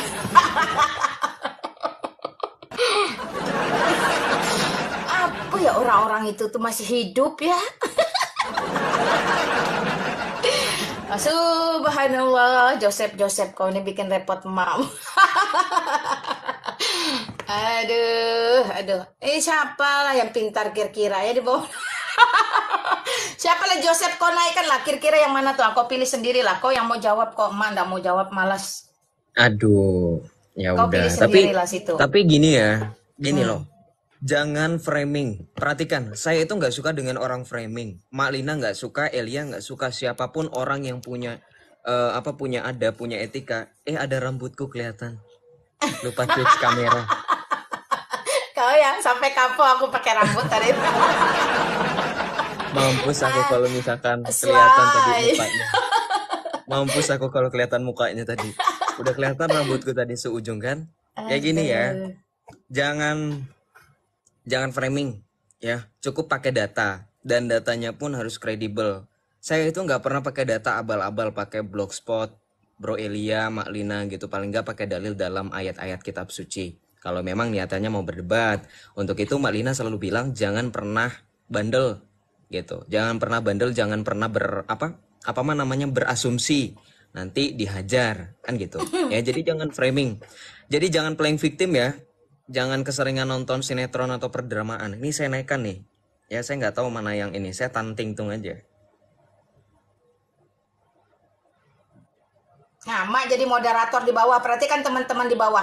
Yang mudarat saya blokir. Saya nggak mute, langsung saya blokir. Oke, selamat malam. Ya, selamat malam, Bro. Ya, bertanya mulai kemarin tidak ada jawaban. Di mana di perjanjian lama Yesus itu disebut Tuhan? Perjanjian lama di mana Yesus disebut Tuhan. Nama Yesus saja baru diberikan kabar oleh malaikat Gabriel itu pada saat di dalam Injil Lukas. Tetapi tentang penggambaran Yesus, itu background kamu dimatiin dulu, gak sopan. Ya, kalau kamu lagi yasinan terusin dulu, atau mau saya bacain yasin kamu? Oh, panasan. Ya, bukan kepanasan. Kalau iblis jangan ada di ruangan saya. Pergi kau iblis, seperti itu. Perhatikan ya, jangan framing. Saya sudah bilang, kamu pikir saya kepanasan? Saya masih pegang Al-Quran. Rumah saya kanan kiri itu masjid. Itu kebiasaan kalian membangun rumah ibadah tetapi ditinggalkan kosong. Yang sholat setiap sholat zuhur dari subuh sampai maghrib itu yang sholat boro-boro dapat satu saf. Jujurlah sama kalian diri sendiri. Jangan menipu. Bila ada orang Kristen membangun gereja karena kesulitan mereka beribadah, ya, boro-boro satu petak itu aja bisa sampai keluar-luar, meluber-luber. Kalian yang bahkan sholatnya katanya 5 waktu, ibadahnya katanya Tuhan kalian perlu diibadahi aja, boro-boro setiap 5 waktu itu dapat full, ya. Jadi jangan sosokan merasa agamamu tuh benar. Ya, perhatikan. Jangan suka menipu lah. Kenapa sih harus menipu? Kenapa Perhatikan sih? ya. Gatal amat kalau nggak nipu. Heran. Islam itu jangan munafik. Ya, perhatikan. Kalian itu selalu bilang gereja-gereja di Eropa itu selalu ditinggalkan umatnya. Kamu nggak ngelihat kanan kirimu, masjid kanan kirimu itu? Selain kalau bukan sholat Jumat, sholat taraweh itu malam pertama, 10 malam pertama puasa Ramadan, itu nggak bakalan rame. Selain karena pengajian yang datang ustadz atau siapapun itu yang terkenal, masjidmu nggak bakalan rame. Ya, saya pakai kepala mata saya sendiri. Setiap 500 meter ada masjid. Saya perhatikan kalau sholat zuhur, yang sholat itu aja, yang azan itu aja. Ya, Jadi jangan seolah-olah, oh kepanasan ya. Kamu pikir saya nggak hafal Yasin itu? Jadi jangan aneh ya. Saya sudah kasih kesempatan. Yasin wal Qur'anil Hakim. Apalagi lanjut. Apa perlu kami bacakan Yasinnya? Innaka laminal mursalin ala siratil mustaqim tanzilal azizir rahim tunzira manita ba'zikro dan seterusnya.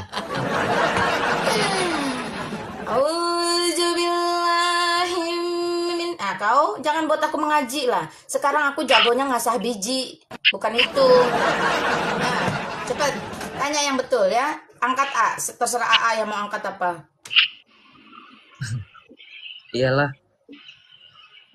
Iya, shalom, selamat malam Bu Nani Yonan. Selamat malam. Saya mau ngasih Kecil tahu aja. kali. Tertawa terbahak-bahak nampak bodoh orangnya, itu aja saya ngasih tahu. Sirik tanda tak mampu, bro. Tahu nggak? Sirik itu tanda tak mampu. Karena kamu nggak mampu, makanya kamu sirik. Tolong penyakit hasad jangan dibawa ke sini, bro. Cukup selesai di ruangan-ruanganmu sana saja. Oke? Kasihan kan, satu persatu dinaikin adabnya, nggak ada yang benar, nggak ada yang becus. Nih yang terakhir lagi nih. Oh. Sejak sampai Elia tuh nganggur tuh loh. Nganggur Elia tuh nggak jawab. Semua untuk hidup juga. Nah, coba ini sopan nggak? Adabnya ada nggak? Kalau nggak saya turunkan juga. Coba bertahan barang setengah jam. Iya malam. Malam. Saya ingin bertanya saja. Saya nggak tahu. Yohanes 5:30. Dibaca Pak. Kan Bapak tadi sudah Saya dibawa. tidak dapat berkata-kata dari diriku sendiri, melainkan kehendak Dia yang mengutus aku itu. Tahu, saya nggak tahu baca. Coba. Iya. Tapi yang ayat kamu maksud itu kan, aku tidak dapat berkata-kata dari diriku sendiri, melainkan dari kehendak Dia yang mengutus aku. Itu kan? Iya, terima kasih. Kamu baca ayat berikutnya. Kamu baca ayat berikutnya, itu jawabannya. Saya nggak tahu baca. Aku tidak seorang diri. Saya nggak tahu baca. Dia Bapak itu ini nggak siapa? tahu baca, terus Bapak pertanyaan itu dapat dari mana? Disuruh orang. Nah, saya nggak tahu baca. Justru itu saya nanya. Iya, pertanyaan itu Bapak dapat dari mana? Disuruh orang. Jujur Pak, jangan jadi penipu juga Pak. Malu. Saya mimpi aja. Mimpi dari mana? Bisa-bisanya mimpi. Pak. Dia itu tua, siapa? Pak, bau tanah, jangan tukang tipu. Kata dia itu. Bapak itu dapat pertanyaan dari mana? Kalau ngakunya tidak bisa baca. Benar, saya mimpi. Mimpi dari mana? Ya udah kalau gitu Bapak balik ke mimpi Bapak. Semalam, minta sama mimpi Bapak ayat berikutnya apa mimpi. Makanya, gitu ya. saya mau nanya. Ya udah dijawab Pak. Jawabannya di ayat berikutnya. Ya. Biar Bapak baca di ayat berikutnya supaya Bapak kembali ke mimpi Bapak itu. Ada lagi? Kata dia itu. Kenapa orang-orang bahlul ini dikirim ke ruangan saya? Ya Allah, ya Rabbi, ya Rabbi. Dia itu adalah Allah Bapa. Perhatikan teman-teman Islam. Ketika Yesus mengatakan, aku tidak dapat berkata-kata dari diriku sendiri. Nanti Malin atau Bro Elia melengkapi ya, silakan. Ketika Yesus mengatakan, aku tidak dapat berkata-kata menurut dari diriku sendiri, melainkan kehendak Dia yang mengutus aku. Ini sejalan dengan apa yang dikatakan oleh Yesus. Yesus juga pernah mengatakan, sebab anak Allah turun, ya, firman diutus itu bukan karena kehendak Dia sendiri, tetapi kehendak Bapa juga yang mengutus Dia. Itu mengisyaratkan bahwa kehendak Sang Firman dan kehendak Sang Bapa itu karena mereka satu hakikat, yaitu hakikatnya sama, yaitu ilahi, maka kehendak mereka tidak berlainan, tidak berlawanan. Maka apa yang dikerjakan Yesus pasti dikerjakan Bapa. Begitu pula sebaliknya. Ya, itu masuk akal sebenarnya, simple jawabannya dan simple pemahamannya. Kalau memang kita terurapi oleh Roh Kudus. Tetapi kan pertanyaannya sekarang, apakah kalian diurapi Roh Kudus? Boro-boro. Tadi saja mengakui si Moza itu mendapatkan pertanyaan itu dari mimpi. Kenapa? Karena ajaran kalian itu memang cocok disandingkan dengan buku tafsir 1001 mimpi. Tuh, tahu apa itu? Saya bisikan ya, biar nggak kena ban. Togel. Tuh. Mah. Itu. Jadi kalau tentang mimpi-mimpi ya kayak gitu. Nah, kalau pertanyaan itu nggak pernah orang nabinya juga dapat dari mimpi kalau mau bernubuat. Iya. Kalau Cocok sudah. cocok, makanya aku bilang cocok. Jadi kalau misalkan bertanya tuh jujur, biar gak kena semprot. Orang kan kalau bertanya dengan kerendahan hati, dengan kepolosan juga gak bakalan semprot. Gitu. Nah, aku udah bisa baca. Dapat dari mimpi. Aduh, untuk apa? Saya gini ya, teman-teman, saya prihatinnya gini. Kamu tuh dapat nilai apa dari tabiat-tabiat kayak gitu? Coba pikir deh, renungkan. Apa yang kalian dapat dari hal-hal yang mudarat, tidak bermanfaat seperti itu? Ya, ini ada berapa orang di atas ini? Ada 680 orang loh. Coba kalian tunjukkan, oh saya itu seumur hidup pernah belajar. Jadi cara bertanya itu seperti ini, seperti itu. Jangan kayak gitu terus, malu saya jadinya, kasihan. Bonjour, comment ça va? Halo, malam Bu Lina, Bang Ya, Mbak Kira Joseph, orang silakan. Mbak Prancis. Elia. Silakan. PP-nya pakai Si Joseph mas sotoy logi. Kau bosan yang lah bikin Bujan. malu emakmu bidi bodoh anak ini. Cepatlah Mas Bun, bosen. Namamu siapa? Bosen. Yang Bos, betul, namamu di KTP siapa? Mas Bos. Jangan suka menipu. Nama aja nggak jujur. Apalagi yang lain-lain. Itu namanya beneran Joseph, ini namanya beneran Lina, itu namanya beneran Michael Elia. Kamu namanya siapa? Belajar menghargai orang. Budi Nah Tosa. gitu. Terserah lah kamu. Silakan Budi, apa yang mau disampaikan ditanya. Ini Bu Lina, kan yang sepemahaman saya, koreksi kalau salah Bu Lina ya. Antara Tuhan Bapa dengan Tuhan Anak itu kan setahu saya adalah satu kesatuan ya Bu Lina ya. Maksudnya siapa yang telah melihat sang anak berarti telah melihat sang Bapa. Nah, yang saya agak bingung ini antara konsep satu kesatuan antara Tuhan Anak dan Tuhan Bapa ini, apakah kan juga ada, kalau nggak salah mungkin koreksi ya, kalau ada ayat milik Bapa adalah milik saya gitu, milik saya adalah milik Bapa gitu. Nah, itu apakah berarti itu menandakan bahwa Yesus itu juga termasuk Tuhan ya? Aduh, mak, kau yang bilang tadi Tuhan Anak, Tuhan Bapa. Kenapa lagi pertanyaannya termasuk Tuhan atau enggak? Enggak, maksudnya yang saya bingung Makanya adalah jangan terlalu banyak omong, tajamkan, presisikan kau mau nanya apa. iya, mau tanya kalau misalnya kita mengklaim Yesus sebagai Tuhan, itu kan harusnya dia bersifat salah satu sifat Tuhan adalah omniscience ya, Bu Lina ya, maha tahu. Ini mungkin sering ditanya juga tentang Markus 13:32 Bu Lina. Ntar dulu. Markus 13 ayat 32, teman-teman coba saling menyiapkan diri. Usir Lina dari kampung rambutan. Kapan saya jadi pedagang rambutan? Orang di bawah ini. Kenapa ya? Boleh. Boleh benci, tapi jangan terlalu gitu lah. Nanti kau malah makin benci itu, makin terlina-lina, teremak-emak loh. Dodo lipet satu-satu. Dari aduh, soalnya Lina mangkalnya di terminal kampung rambutan katanya. Ya, Markus 23 ayat berapa? 30, Markus 30 ayat 32. Enggak, Markus 13 Bu Tetapi Lina. tentang 13, hari 32. itu, malaikat Ya. di sorga pun tidak. Apalagi anak pun tidak. Itu doang pertanyaannya. Beneran. Yohanes Apa? 5:30, Lalu yang mau kamu tanya apa di situ, Markus Budi? 13 ayat 32, itu aja beneran, Bro. Saya sama sekali di hadapan saya itu nggak ada Alkitab. Saya belum buka Alkitab, nanti mungkin kalau misalnya pakai dalil. Nggak ada, saya buka internet. Itu semuanya hafal karena apa? Itu aja.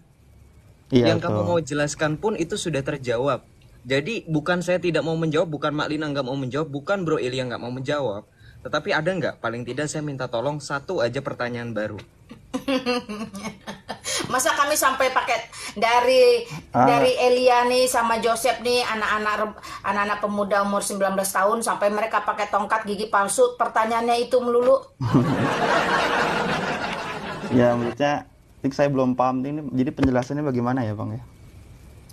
Penjelasannya bahwa bukan berarti dalam kealahan Yesus tidak tahu.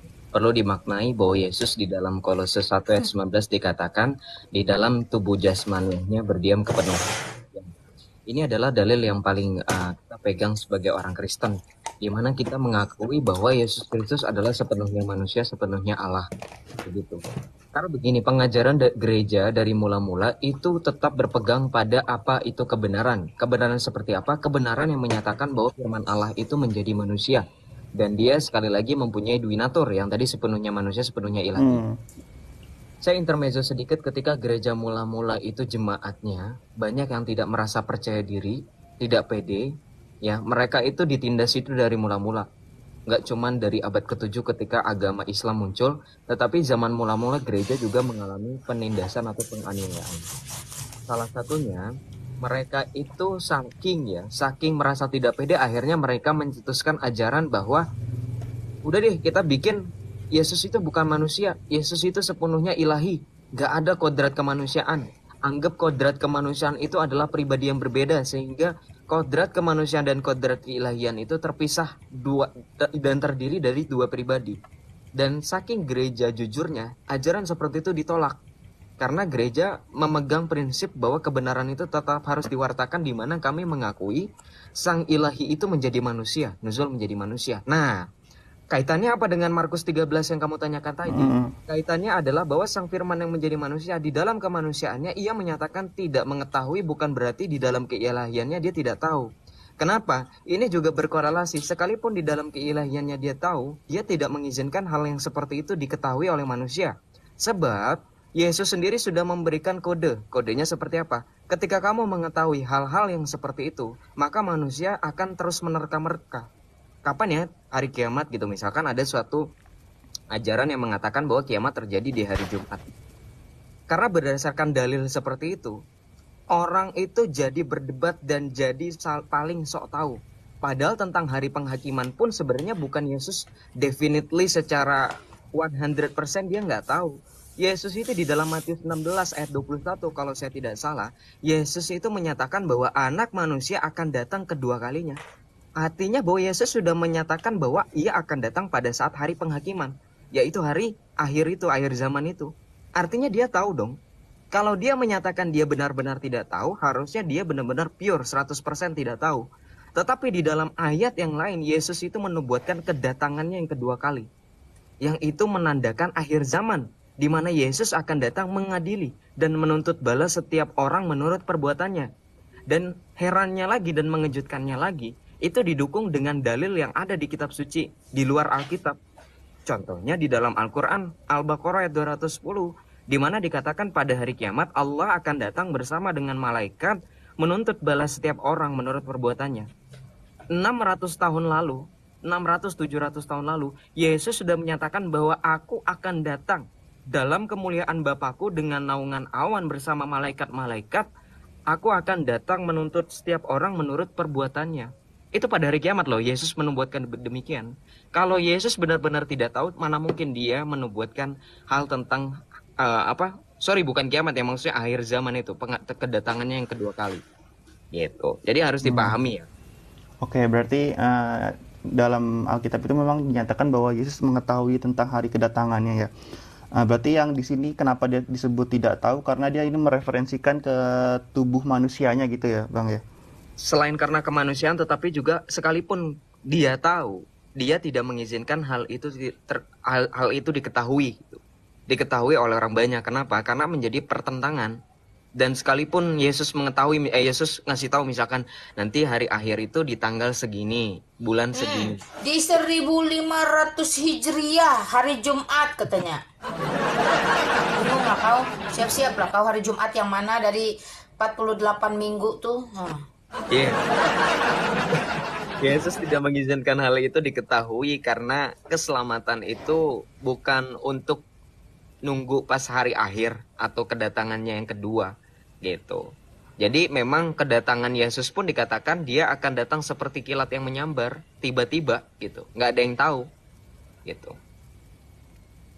Oke. Ini mungkin belum ada yang nanya tentang pertanyaan lanjutannya. Kalau misalnya kita masuk ke ranah filosofi ya, Bang Joseph ya, maksudnya kan dua hal itu kan nggak bisa bertentangan ya, jadi misalnya antara Tuhan yang omniscience maha tahu dan juga dengan manusia yang tidak maha tahu. Nah, itu ketika disebutkan antara, yang saya bingung adalah ketika disebutkan antara Yesus ini adalah manusia juga Tuhan, berarti kan dia mendefinisikan sebagai yang maha tahu, tapi dia tidak maha tahu gitu. Jadi Bentar. Yang Tuh Michael omniscience, aja tuh. yang omniscience itu hakikat keilahiannya atau pribadinya? kurang tahu. Nah itu, kamu ngomong omniscience tapi kamu nggak ngerti penjelasan Joseph tadi. Yang tadi Joseph maksudkan, ketidaktahuannya atas hari kiamat itu didasarkan pada hakikatnya sebagai manusia. Dan sebagai ilahi dia berwenang menyatakan kedatangannya, bahwa dia datang seperti pencuri untuk menghakimi dunia di dalam kekuasaan Bapa dan kemuliaan Bapanya. Artinya, secara ilahi di dalam hakikat keilahian, omniscience-nya itu berlaku. Tetapi kodrat kemanusiaan yang ditambahkan kepada dia di dalam inkarnasinya, omniscience-nya itu tidak berlaku. Bahkan ketika dia makan, minum, menangis, itu tidak omniscience. Kenapa? Itu bukan atribut ilahi. Iya, betul. Itu atribut kemanusiaan dia. Jadi kamu jangan membantah kealahan Yesus dengan menggunakan kemanusiaannya. Atau bahkan membantah kemanusiaannya menggunakan kealahannya. Kamu sesat berpikir namanya. Kamu tahu false cause dalam logical fallacy? Kalau kamu mau lari-lari ke filsafat, kamu salah kaprah di situ, bro. Tadi Joseph udah jelasin. Iya, saya sudah paham. Maksudnya, yang berarti yang belum saya pahami betul adalah ternyata konsep Yesus itu Tuhan dan manusia gitu loh. Naturnya ada dua, tapi pribadinya hanya satu. Tetapi itu tidak bercampur baur.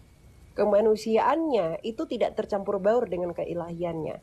Nah, mengenai pertanyaan kamu yang omniscience, itu dijawab oleh keilahiannya dia. Ketika dia berkata, sebelum Abraham ada, aku ada. Apakah atribut manusia bisa menyatakan itu? Tidak. Itu membuktikan keilahiannya, bahwa dia itu omnipresent. Dia ada. Karena itu menggunakan I am. Kalau kamu ngerti tenses bahasa Inggris, itu tidak menggunakan I was, but I am. Before Abraham was, I am.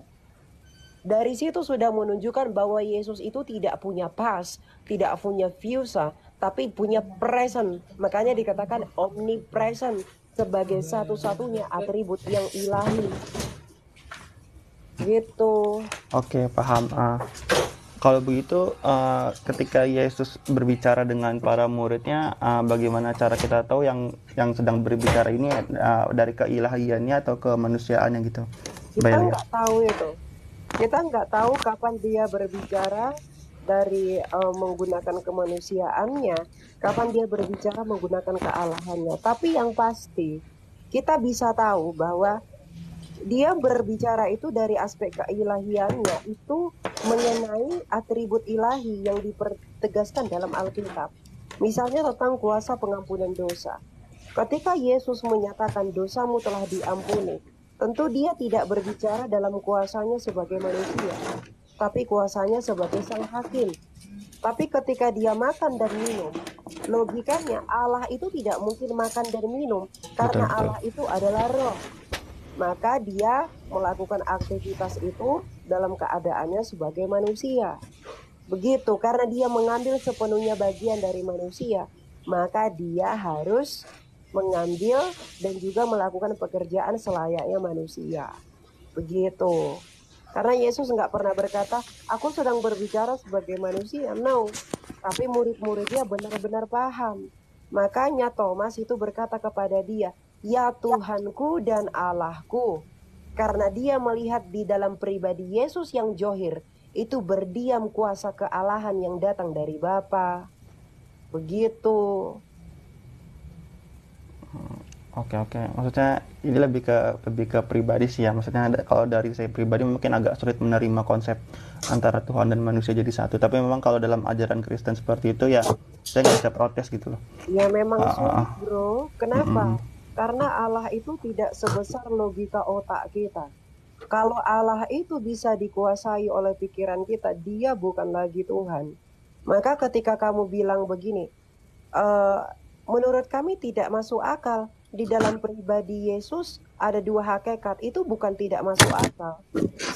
Saya bisa bayar kamu 1 miliar. Kalau kamu bisa membuktikan, kami berkata A adalah non-A. Kami menyatakan A bukanlah non-A. Karena kami berkata satu pribadi, dua hakikat. Bukan satu pribadi, dua pribadi. Atau dua pribadi dalam satu pribadi. Itu bukan kontradiksi, tapi suprarasional, di atas akal. Jadi nggak heran bagi orang-orang yang nggak bisa berpikir dalam ranah metafisika, itu menyatakan itu tidak masuk akal. Kalau kalian berkata tidak masuk akal, ya jelas tidak masuk akal, tetapi tidak kontradiksi, karena di luar akal. Ilmu pengetahuan itu ada 3 tingkatan. Ada yang rasional, masuk akal. Yang kedua ada kontrarasional, bertentangan dengan akal. Yang ketiga itu di atas akal. Berbicara mengenai Yesus itu perkara-perkara di atas akal, bukan kontra, bukan bertentangan dengan akal. Karena Yesus itu disaksikan sejarah hidup melakukan apa yang dilakukan ilahi dan apa yang dilakukan oleh manusia. Jadi kamu nggak bisa bilang itu bertentangan dengan akal. Saya bisa tuntut dan lucuti pikiran kamu kalau kamu bisa berkata seperti itu. Saya berani taruhan menelanjangi pikiranmu dengan pola pikir apa yang kamu gunakan menyatakan itu bertentangan. Kalau kamu mau. Jadi jangan katakan bertentangan dengan akal. Tetapi di atas akal. Karena ini perkara dari atas. Makanya Yesus berkata, aku dari atas, kamu dari bawah. Kalau yang dari atas dan dari bawah itu sama, itu bukan dari atas, artinya Yesus pembohong. Karena Yesus sendiri yang bersaksi tentang dirinya dan 2 kesaksian yang adikodrati, yaitu Bapa dan Roh Kudus, serta Alkitab yang memberi kesaksian. Gitu ya, jadi kamu jangan sembarangan buat kesimpulan. Kamu harus pertanggungjawabkan itu. Kalau saya lemparkan itu kembali kepada kamu, kamu sendiri nanti yang kesakitan. Kalau saya bawa konsep teologi agama kamu dengan cara kamu berpikir. Saya posisinya saya di sini lagi pencarian aja sih, maksudnya. Makanya ketika ada nggak logis, makanya saya sering menyerang agama-agama. Saya ajarkan kamu, makanya saya beritahu kamu tentang apa yang kamu maksud bertentangan dengan akal. Itu yang mau saya tegaskan agar kamu nggak sembarang ngomong.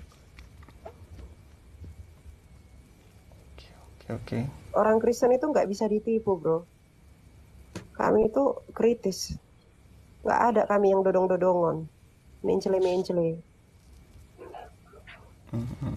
Lanjutkan. Silakan Mak Lina atau Oke, ada lagi Mas Budi. Si Budi kecil kuyup menggigil. Oke, ini saya pernah tanya sini untuk di forum-forum begini juga tentang bilangan 31, 17, 18. Itu kan terkait orang Median ya. Halo? Ya, orang Median. Apa yang mau kamu tanya? Ini kenapa ya di sini Tuhan Bapa tuh kalau kita lihat dari perspektif manusia kejam gitu loh. Kenapa dia? Ini kan ceritanya kan dia sedang berperang melawan orang Midian ya. Terus dia berhasil menawan beberapa orang Midian, dan diantaranya itu adalah anak laki-laki dan juga perempuan. Perempuan ini bagi dua, ada ibu-ibu yang udah menikah sama yang masih perawan. Nah itu terus kenapa di sini Tuhan Bapa malah memerintahkan Musa untuk membunuh anak laki-laki dan anak perempuan yang sudah pernah nikah, tapi dia malah membiarkan hidup perempuan yang kalau dalam King James Version dalam bahasa Inggris itu disebut perempuan yang masih virgin tuh bagimu, untukmu gitu loh. Maksudnya ini poinnya agak kemana gitu loh. Ngerti nggak? Kau jangan nggak ngerti apa yang kau omong, apalagi kami yang dengar. Gini, bukan gitu Bu. Nih saya ulangin ya. Poin di ayat 17 ini, poin yang saya mau buat adalah kenapa Allah ini, Tuhan Bapa ini terlihat kejam, dia menjungruh membunuh orang yang masih anak-anak. Itu poin yang tentang ayat 17-nya. Nah, ini poin yang ke-18-nya, kenapa Tuhan Bapa di sini terlihat kejam? Kenapa? Karena dia poin saya adalah kenapa dia kita memperbolehkan. Ayatnya dulu di mana ayatnya? Bilangan 31, 17, 18, Pak. Tadi udah saya bilang. Bilangan 13, Bilangan 31, bilangan 31 ayat. 17, 18. Oke, lanjutkan biar saya lihat konteksnya. Iya. Lanjut. Oke, yang poin 17 tadi kan ini ya, jadi kalau saya ulangi aja ya. Yang poin 17 ini yang saya tanyakan, kenapa di sini terlihat bahwa Tuhan Bapak tuh begitu kejam gitu, karena dia membunuh anak-anak laki-laki gitu loh dan perempuan. Padahal kan kalau kita lihat di kode etik moral perang kan Bisa tidak usah diulang-ulang. Repetitive explanation nggak perlu. ya Karena nggak. itu sama saja membangun strukturisasi di mana kamu ingin membuat suatu framing. Itu Oke, sudah oke, lama oke. gitu. Pertanyaan kamu kan di dalam bilangan 31 17 sampai 18 itu berbunyi kejam menurutmu. Iya. Dikatakan, sekarang bunuhlah semua anak laki-laki yang masih kecil. Semua perempuan yang pernah bersetubuh dengan laki-laki harus kamu bunuh juga. Ayat 18-nya dibaca nih ya. Iya. Tetapi semua anak perempuan yang masih kecil yang belum pernah bersetubuh dengan laki-laki harus kamu biarkan hidup bagimu. Oke, Iya. kita harus tahu dulu ya. Perikop ini kan berbicara tentang pembalasan terhadap orang Midian. Iya. Nah, ini adalah perang suci ya, teman-teman ya. Perang suci. Memang dalam perang suci itu Joseph, suaramu kecil. oh iya, kecil ya.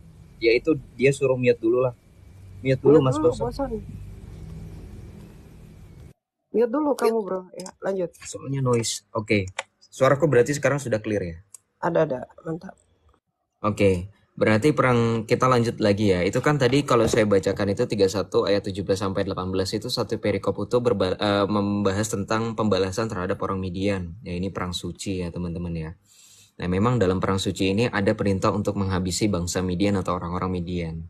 Ya memang kalau kita baca ini dalam satu perikop full ini berbicara untuk pembalasan ini berlaku kepada orang-orang Midian yang sudah dewasa. Ya, bukan terhadap anak-anak kecil. Baik yang laki-laki maupun anak-anak yang perempuan. Ya. Jadi ini yang sudah dewasa artinya teman-teman. Ya. Nah, kenapa dikatakan di dalam ayat 17 itu sekarang bunuhlah semua anak laki-laki yang masih kecil? Itu ada maknanya. Kenapa? Anak yang benar-benar masih anak-anak dan belum pernah bersetubuh dengan laki-laki dan juga yang masih perawan, itu sebagai mereka itu penegasan bahwa mereka itu tidak dibunuh. Mereka ini diselamatkan dan kemudian mereka ada dalam asuhan bangsa Israel. Yang mungkin ya kedepannya itu mereka bisa jadi menjadi bagian dari bangsa Israel. Karena apa? Karena kalau kamu tahu bangsa Midian itu masih satu keturunan dengan Abraham. Gitu. Dan itu istrinya Musa itu kan si namanya siapa, Zipora itu kan adalah orang Midian dan kemudian menjadi kemudian menjadi bagian dari bangsa Israel. Jadi bilangan 31 ayat 17 sampai 18 bukan sesuai dengan kemauan argumentasi atau logika berpikirmu bahwa Tuhan Allah Bapa itu kejam dan segala macamnya, tidak sesuai dengan kode etik dan moral. Perhatikan, diksi ketika kamu berbicara itu kamu harus perbaiki. Di dalam kitab suci itu apa yang namanya kode etik? Apakah kode etik yang kita pakai itu sama dengan kode etik yang ada di kitab suci? Apakah kode etik yang kamu pakai di mata hukum itu sama dengan kehidupan sehari-hari? Beda loh. Beda tempat itu beda kode etik. Ya. Di tempat kamu bekerja juga ada kode etik dan itu berbeda dengan kode etik yang ada di dalam kitab suci. Jadi jangan apa-apa menggunakan diksi yang tidak kamu tahu. Jadi sekali lagi bilangan 31 ayat 17 sampai 18 itu adalah perintah, bukan perintah untuk membinasakan atau sekedar menunjukkan kekejaman Allah Bapa atau Tuhan, tetapi perintah untuk berbelas kasihan pada golongan anak-anak yang tidak bersalah dan agar tidak ikut mati dalam sebuah peperangan. Itu. Karena kalau saya bicara sekaligus frontal itu sebenarnya di dalam kitab suci lain tuh ada gitu. Jadi setiap agama tuh menceritakan mungkin ya di mata kita sekarang itu kekelaman peperangan yang seolah-olah tuh kayak kok Tuhan membiarkan peperangan ini ada gitu. Padahal maknanya mendalam, salah satunya ini adalah peperangan pembalasan terhadap orang-orang Midian gitu. Di setiap agama ada, di dalam kitab sucinya tercatat. Di Islam juga ada perang Badar, perang Uhud dan selanjutnya apa gitu. Dan apa dark side ya, kalau saya bilang dark side itu bahasa kerennya, bahasa gaulnya itu sisi gelapnya itu kan ada. Jadi begitu. Jadi yang di dalam 31 ayat 17 sampai 18 seperti itu ya. Mas Bosan, mungkin Elia mau menambahkan, melengkapi, silakan.